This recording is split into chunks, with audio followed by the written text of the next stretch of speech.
I am beginning a brand new series that I've entitled A Biblical Worldview. And I really believe that this is going to be one of the most important things that I've ever shared.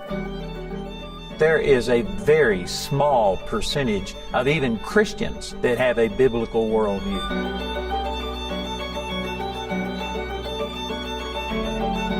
The only hope that we have is to return to the Word of God. We need to go back to a biblical worldview.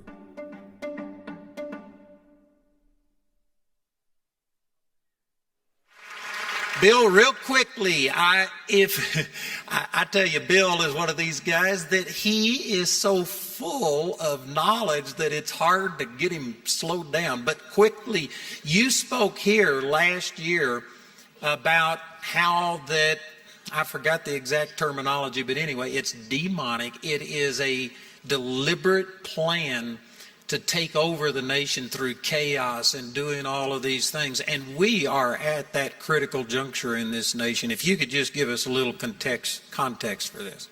After World War II, Britain gave independence to all of its colonies. So did France and Germany, and they started brand new countries. And in a perfect world, that would be great, except the Soviet Union decided it wanted to take over these countries and make them satellites of the Soviet Union. And so they would send in KGB agents into these countries to identify groups that had grievances. Maybe they were discriminated against, or they were in a lower economic class. They just got through World War II, so there are a lot of people with problems. They'd organize them to protest and then riot. And then they would bribe and threaten the media to blame the current leader for all the problems. And then they would nurture relationships with weak links in the military. And when the population got so scared of the violence, they would do a coup. They would arrest the leader or do a rigged election. They would put in their Soviet puppet, and the dust would settle.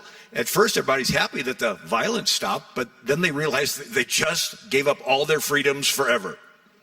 Well, Truman sat back and said the United Nations is going to bring world peace, so he doesn't do anything. But then Iran gets a leader named Mossadegh who's going to align with the Soviet Union. And he nationalizes the oil industry. You say, what's that? Winston Churchill changed the British Navy from coal to oil. And there's only one oil well in England. So in 1908, they formed the Anglo-Iranian Oil Company. You know it better as BP. And when Mossadegh takes over this company, Britain has no oil for its navy, and they go to Eisenhower and say, help. So Eisenhower has John Foster Dulles, our Secretary of State, send over a CIA operative named Kermit Roosevelt Jr., the grandson of Teddy Roosevelt.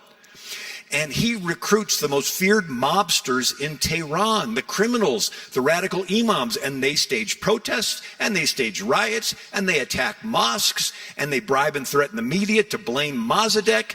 They nurture relationships with weak links in the military, and when it gets to a fevered pitch, they do a house arrest of Mossadegh, and they lock him away for the rest of his life, and they install the Shah. The Shah loved America. We did the same thing in the Congo in 1960, Guatemala. But the KGB did the same thing. There's pictures of Brezhnev hugging Yasser Arafat, helping to start the PLO, and Brezhnev hugging Castro. And so this is called the Cold War. And it's the subject of every spy novel, right? You go into a third world country, there's the Russians, and then there's the CIA, and they're going to do an assassination. And the only difference this time is it's happening on our own soil. You have groups coming in, and we know there's George Soros. I grew up 30 minutes from Ferguson, and 99% of the people in Ferguson were not rioting. They were brought in by MORE, Missourians Organizing for Reform and Empowerment, that got $33 million from George Soros. They did training in inner city churches on how to lock arms and block highways, and even practice doing emotional speeches when they shoved the camera in your face. And they would teach them the country is your audience, not the person in front of you. And then they rioted. And then they were promised $5,000 a person for rioting, and they weren't getting paid. So they went to the MORE headquarters, and they took it over, and they started a hashtag cut the check campaign, and it made local news. The city council talked about it. Finally, they hurried up and paid them off. But it was a rent-a-mob, and they moved them to Baltimore, to Milwaukee, to North Carolina.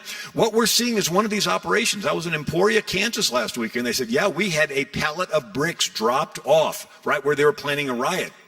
And enough people got upset that they stopped it. But you don't have pallets of bricks dropped off unless somebody's organizing. We already know there are people in the Department of Justice that do not like our president, and in the CIA and the FBI that do not like our president. And they've been trying for 4 years now to get Russia collusion and everything. It's not working. They've been practicing these CIA operations in other countries. There's an indication that we may be witnessing an attempt of a coup, or they release false polling data. So when they do voter fraud, everybody says, well, I expected it, I saw it. There's false polling data being let up. So anyway. That's excellent.